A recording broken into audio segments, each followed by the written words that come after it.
मैं आप सबका शुक्रगुजार हूँ। आप आज यहाँ आए, इलेक्शन का टाइम है और मुझे पता है आप सब बिज़ी होते हैं कवरिंग इलेक्शन थ्रू आउट। पहले मैं शुरू करूँगा अल्लाह के नाम से, बिस्मिल्लाहिर्रहमानिर्रहीम।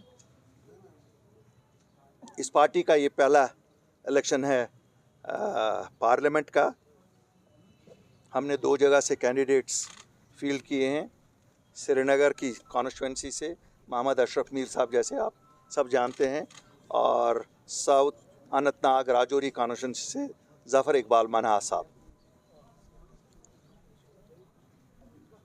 नॉर्थ में कश्मीर में हमने कैंडिडेट फील्ड नहीं किया है और मुझे आज खुशी होती है कहते हुए कि we will be extending support to peoples conference led by Sajad Gani Lone in the north.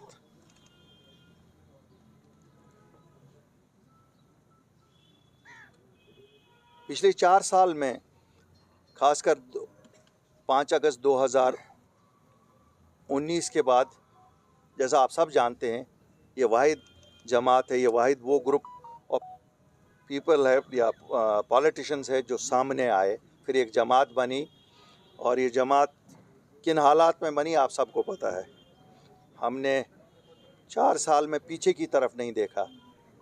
लोगों ने पहले तो बहुत कुछ सुनाया, लेकिन बाद में इतना मोहब्बत दिया कि आज अगर आप देख रहे हैं कि एक पॉलिटिकल फोर्स अगर इमर्ज हुआ, वो लोगों की मदद से इमर्ज हुआ। और शायद ये जितने साथी आप देख रहे हैं, ये जितने लोग आप यहाँ देख रहे हैं, ये 18 कॉन्स्टिट्यूंसियाँ नॉर्थ की हैं। सब 18 कॉन्स्टिट्यूंसियाँ नॉर्थ की हैं, जिनके ये कॉन्स्टिट्यूंसी हेड्स हैं वहाँ के। तो लोगों के प्यार और हमारी मेहनत, इन सब लोगों की मेहनत से आज शायद पॉलिटिकल पार्टियों को लगता है कि इनका सपोर्ट भी ज़रूरी है। मैं इसका श्रेय लोगों को देता हूं और इन अपने साथियों को देता हूं, जिनकी वजह से हमारी एक पहचान लोगों में बनी है। चाहे शहर श्रीनगर कॉन्स्टिट्यूंसी श्रीनगर हो, साउथ हो, या राजौरी हो, या पुंछ हो, या जम्मू हो। मैं लोगों से दरख्वास्त करना चाहता हूं, क्योंकि आप आज यहाँ हैं, एक बदलाव लाने की ज़रूरत है। एक जो सियासत यहाँ रिवायती सियासत रही है, जो इमोशंस की सियासत रही है, मैं मानता हूँ हम सभी शायद कहीं ना कहीं ज़िम्मेवार हैं। लेकिन अगर हम 70 साल को भूल भी जाएं, कहें कि 70 साल हम सब आवारा गर्दी में रहे, लेकिन ये 5 साल तो कोई नहीं भूल सकता है। 5 अगस्त 2019 के बाद कोई भी जम्मू कश्मीर का वासी नहीं भूल सकता है कि जो सियासी लीडरान थे उनका रोल क्या रहा। और मुझे आज अफसोस से कहना पड़ता है कि अगर ये जमात नहीं सामने आई होती तो शायद लोगों की आवाज़ 5 अगस्त के बाद जैसे 3 महीने कहीं सुनी नहीं गई, कोई किसी का पता नहीं था कहाँ कौन है, शायद आज तक लोग इंतज़ार में ही होते। मैं इस मौके पे लोगों को मुबारकबादी देना चाहता हूँ कि आप में से ही, आपके ही लोग निकले और जो हुकूमत हिंद ने 5 अगस्त 2019 को फ़ैसला लिया 370 हटाने का, जिसमें सबसे बड़ा असर हमारे लोगों नौजवानों पे पड़ रहा था कि जम्मू कश्मीर की नौकरियां, क्योंकि गिनी चुनी सरकारी, यहाँ प्राइवेट सेक्टर तो है नहीं, वो भी हमें पूरे हिंदुस्तान के साथ शेयर करनी थी। हमारी ज़मीनों का मसला था कि यहाँ जम्मू कश्मीर की ज़मीनें कोई नहीं खरीद सकता था। हमें एक अपनी कल्चरल आइडेंटिटी थी, रीजनल आइडेंटिटी थी, तो उसका भी ख़तरा था। मैं इन साथियों को मुबारकबादी देता हूँ और जम्मू कश्मीर के लोगों को मुबारकबादी देता हूँ। हम जब गए, दिन के उजाले में वज़ीर आज़म हिंद से मिले, होम मिनिस्टर से मिले।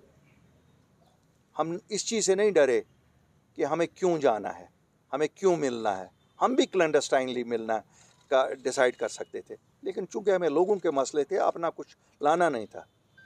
आप सब जानते हैं हमने ज़मीनों का भी प्रोटेक्शन लाया और जॉब्स का भी प्रोटेक्शन लाया थी। क्यों? वो एक ऐसी आवाज़ जाती पूरी दुनिया में कि देखो साहब, जम्मू कश्मीर के लोग प्रोटेस्ट कर रहे हैं उस डिसीजन को जो भारत की सरकार ने एक मेजॉरिटी से लिया। मैं नहीं मानता हूँ कि तो जब भी मेजॉरिटी उनके पास थी तभी लिया, उन्होंने नहीं किया। चलो हमने भी सोचा कुछ दिनों तक कि शायद वो वहाँ इसलिए रहे कि बात करेंगे, लेकिन कोई बयान भी नहीं कहा गया, कभी कोई बात नहीं की गई। हमने सोचा चलो हमारे कुछ लोगों को तो 2870 लोगों को तो हमने लाया रिहा करके जब हम गए प्राइम मिनिस्टर होम मिनिस्टर से मिले, लेकिन अभी भी 1400 बच्चे हैं, जिनमें से 700-750 बच्चे ऐसी जगहों पे जिनको 1 घंटे के लिए दिन की रोशनी दिखाई जाती है। क्या उनको वापस नहीं लाना है? क्या इन लीडरों ने कभी नहीं सोचा, क्या इन एमपीओ ने ये नहीं सोचा ये ज़रूरी है कि उनकी बात करें? क्या फ़र्क पड़ती अगर वो वैसे वहाँ पार्लियामेंट हॉल में ही होम मिनिस्टर और प्राइम मिनिस्टर से मिलते थे, उसी में ये बात कर सकते थे। लेकिन नहीं हुआ। ऐसा भी नहीं हुआ कि किसी एक को छुड़ाया, चलो ये भी नहीं उन्होंने किया, इसमें भी वो नाकाम रहे। क्या कोई प्रोजेक्ट उन्होंने लाया जिसके लिए एमपी जाते हैं? मैं नहीं कहता हूँ कोई बड़ा प्रोजेक्ट जिसमें 1000, 10,000, 20,000 लोग लगे। अल्लाह का एहसान रहना चाहिए, अगर हम लोग कहीं आए तो आप प्रोजेक्ट वैसे देखेंगे, लेकिन उन्होंने तो सब लोग नहीं लगाने का कोई प्रोजेक्ट नहीं लाया। तो फिर किया क्या 5 साल? क्या ये हमें हक नहीं है जम्मू कश्मीर के वासियों की हैं हम कि उनसे पूछें नेशनल कॉन्फ्रेंस वालों किया क्या, तनख्वाह लेने के बिना किया क्या? अगर कुछ नहीं किया तो फिर किस लिए वोट दे दें? फिर कहता है मेरा बैंक अकाउंट बंद है, मैं बैंक अकाउंट नहीं खोल सकता हूँ।